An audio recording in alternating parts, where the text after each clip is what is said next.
this point, Mario Kart is so well known and admired that they basically made Rainbow Road a place of worship. And I mean, can you blame them? Nintendo took the idea of racing game and then filled it with enough goofy mechanics to put a Disney car shop out of business, making a young and significantly less intelligent Scooch jump for glee while also landing this formula not one, not two, but 3 times on the top 50 most sold games ever, meaning that everyone saw Mario and friends having fun at 150 miles per hour and thought, man, I gotta get in that. But unfortunately, this success also made every single money-hungry dev team go, man, we gotta get in them. And thus, a damn near unfathomable amount of Mario Kart clones spawned into existence.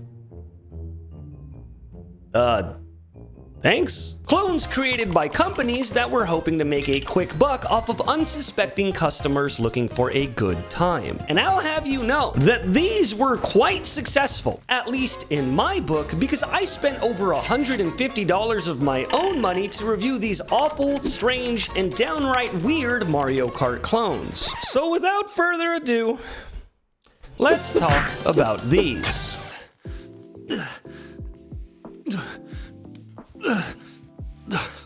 Oh my god, dude.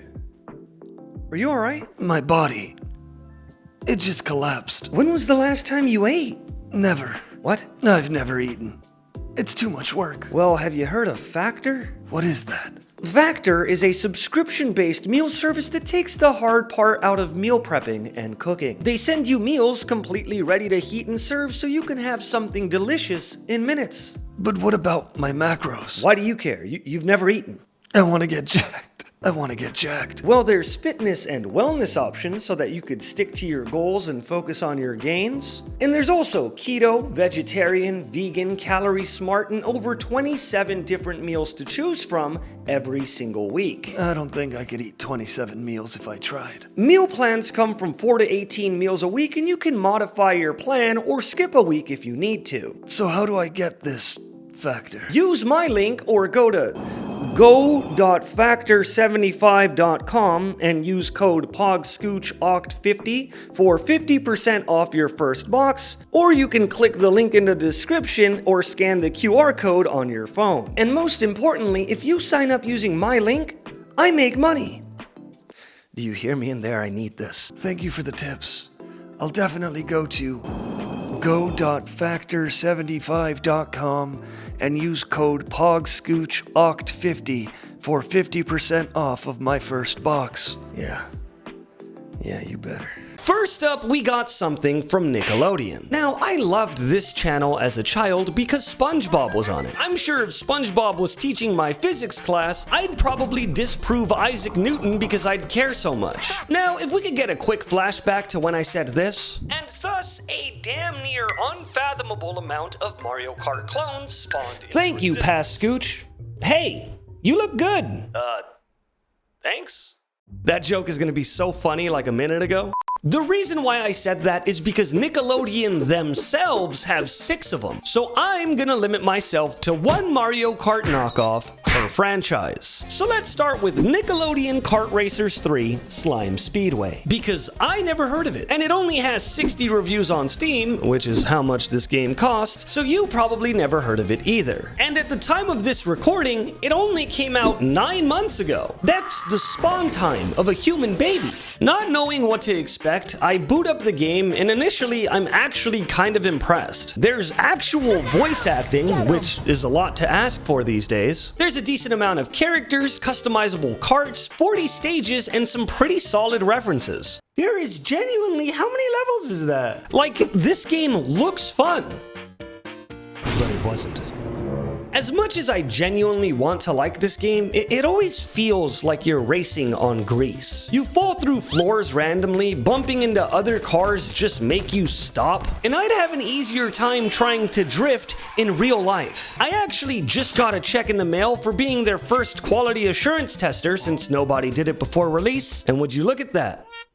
It's less than $60. Didn't even get my money back. They also tried this weird assist gimmick, which I didn't really like. You basically get a free second item that you could use repeatedly and 2 passives to go with it. But it's just so broken. Like, one of them just turns all of your drifts into super drifts. One of them makes you boost when you take damage, so getting hit by items isn't bad at all. And there is a lot more. This is the exact opposite of what Mario Kart is supposed to be. Getting to choose your items and buffs destroy the random nature of the game because you use these way more than the actual pickups. There's also purple slime speedways, an orange slime mechanic that upgrades the item you're holding, and green slime that you need to replenish the use of your secondaries. All of it is just so complicated and just comes off as litter. It feels like a very pretty dish made by a very bad chef. They kind of got overzealous and in turn created a stinky piece of boo-boo garbage. But the most offensive part of this game isn't the low polish or bad controls. It's the absolutely terrible use of the source material. You guys got the rights to Nickelodeon, yet all of the stages are so lifeless. Like, remember that episode of SpongeBob when Mrs. Puff's boating school was located in the middle of a bunch of sandcastles and miscellaneous objects? Yeah, I don't either, cause that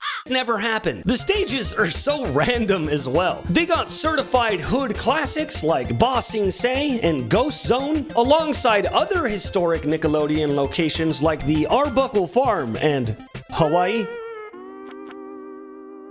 I don't remember Hawaii being a big part of Nickelodeon, unless there was a foot-sniffing convention hosted by Dan the Man himself. This game makes me feel like a baby looking at an action figure before being fed spinach, but one of those very bootleg action figures. Anyways, the game is ass. I give it 3 Nickelodeon feet out of 10. Next up, we got Shrek Swamp Speedway. Never mind. Next up, we got Garfield Kart 2 Furious Racing. Wanna know a joke? This is the second game so far with Garfield in it. Wanna know another joke? After doing a bit of research for this video, it turns out that this is Garfield's 27th game. Like, who is asking for these? This game was actually made by Artifact Studios, which is the dev team behind such classics as The Dungeon of Naholbik, Agatha Christie, The ABC Murders, and of course, Brutus and Food. Would you believe me if I told you that I made some of those up?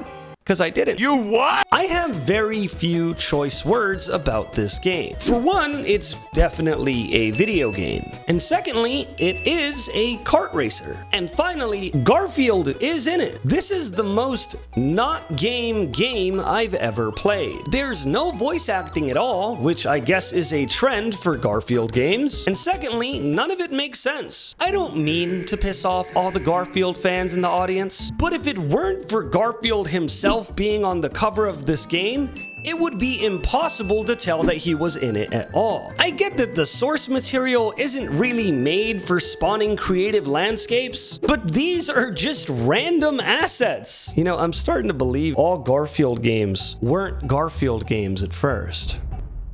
That makes sense. This stage is just a factory. There's nothing notable about it. But you want to know how they Garfielded it up? By putting a giant tomato logo on the containers. Get it? Because it's a lasagna factory. He likes lasagna. I actually think that Garfield's stages in Nickelodeon Kart Racers 3 were more loyal to Garfield's representation than Garfield's own game. The weirdest thing about this one, though, is that it has the exact opposite problem as the other game. Nickelodeon had so many things going in so many directions that they forgot to make the base game any good. Garfield, on the other hand, controls somewhat decently. It doesn't feel bad to play, it's just really empty. Like, the devs remembered that they had to release this game at 5 p.m. but already blew all of their budget on strippers the night before. Don't believe me? This game only has 13 songs in it, and most most of them are under 90 seconds long. I went and did the math, and there is only 15 minutes and 39 seconds worth of background music. Yeah,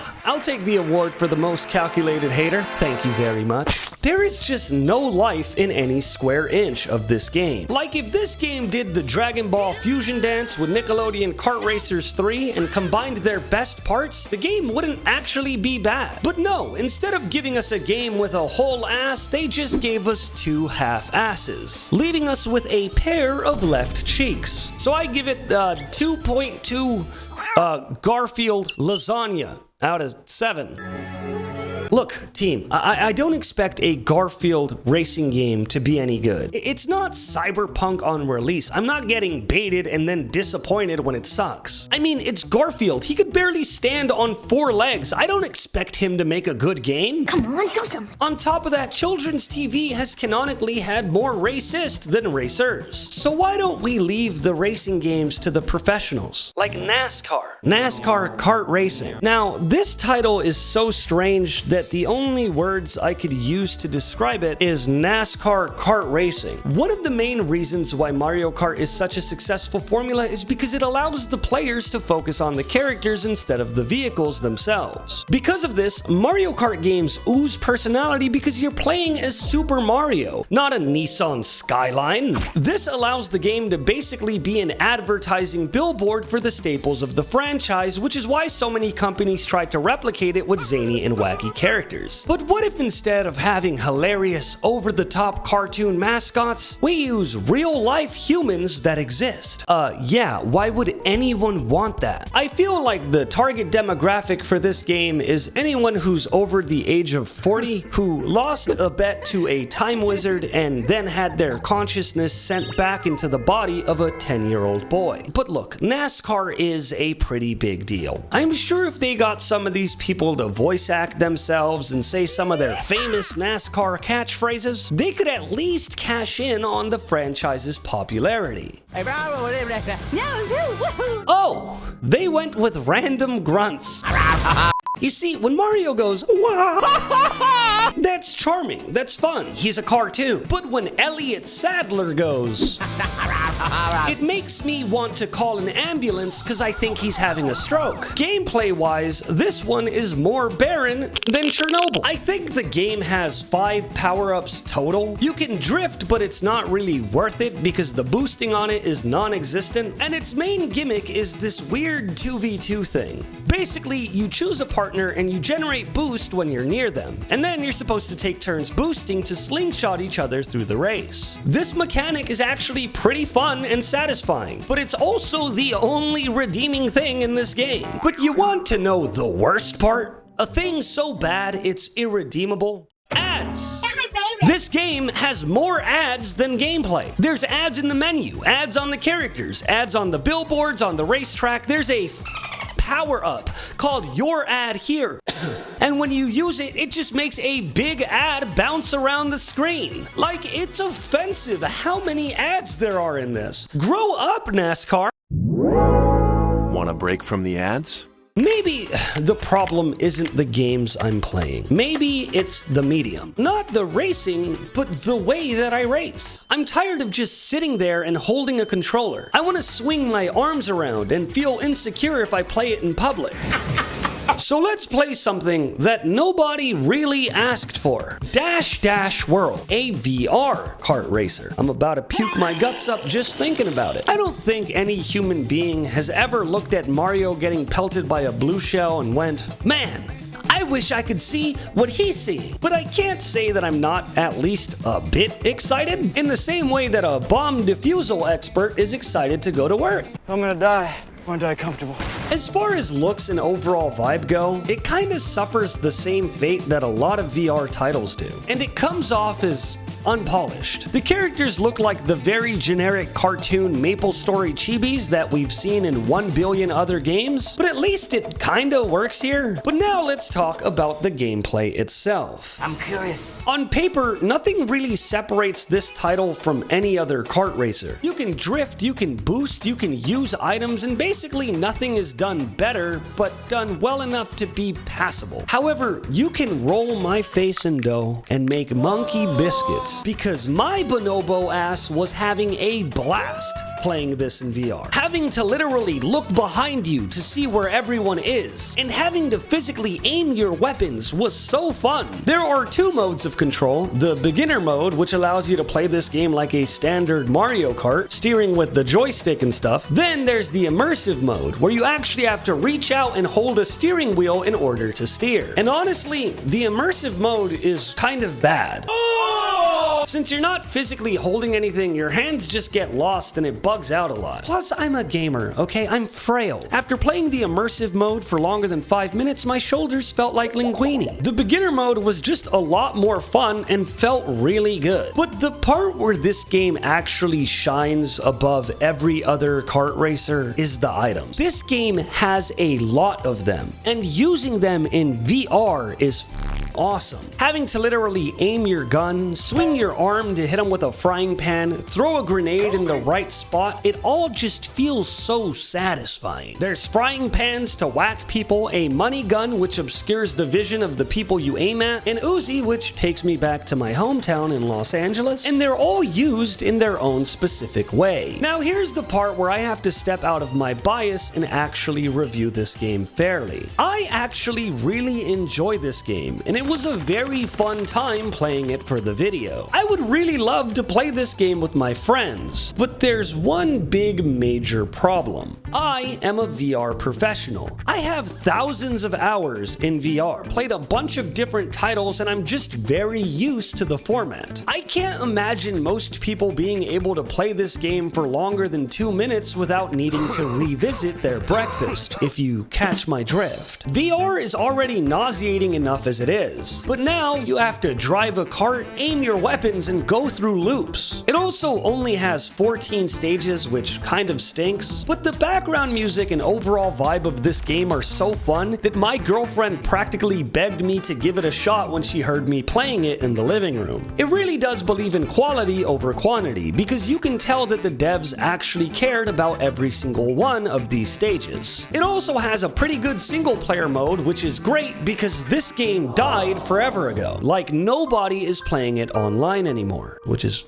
kind of sad, I'll be honest. So for VR professionals, I give this game a 7.5 headsets out of 10. But for everyone else, I give it an avoid at all costs and a caution wet floor sign just in case.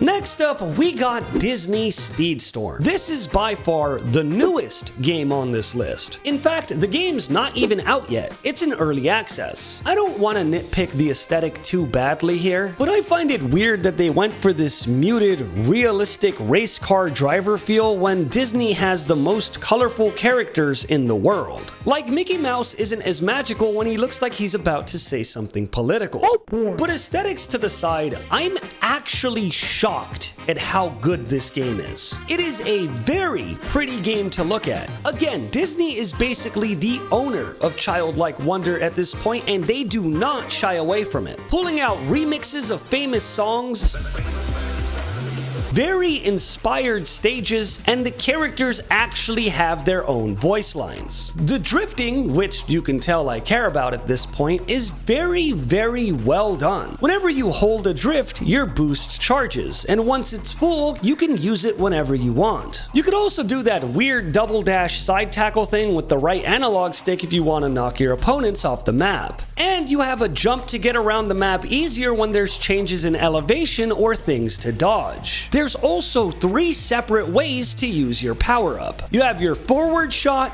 your backward shot, and your charge shot, which opens up the game strategically because it really makes you think about how you want to use your items. The gameplay here is genuinely a 10 out of 10, and it's some of the most inspired kart racing I have ever seen in my life. Now, this all may sound a little too good to be true, and that's because it is. Because for some reason, Gameloft decided to make this $30 to $60 game a gotcha game. And I don't mean that in the cute way either. You're not rolling for a sexy Mickey Mouse skin, okay? This game is literally pay to win. You have to roll for shards that upgrade your characters, which boost their stats overall. But not just that, it also enhances their power-ups. So if you go against somebody who spent more money than you did, their mushroom power-up will just last longer than yours. Like, how cool is that? I may sound bitter because I am. Do you know how hard it is to make a good kart racer? This game was so close to being a game that I would beg my friends to buy so that we could play it for hours on end, but no, they went the gambling route. I hope this game fails. I hope that it bombs so hard that it never makes it out of early access. And Disney heard me. And my home is foreclosed, and now I'm homeless. Well, when you shoot for the king, you better not miss, huh?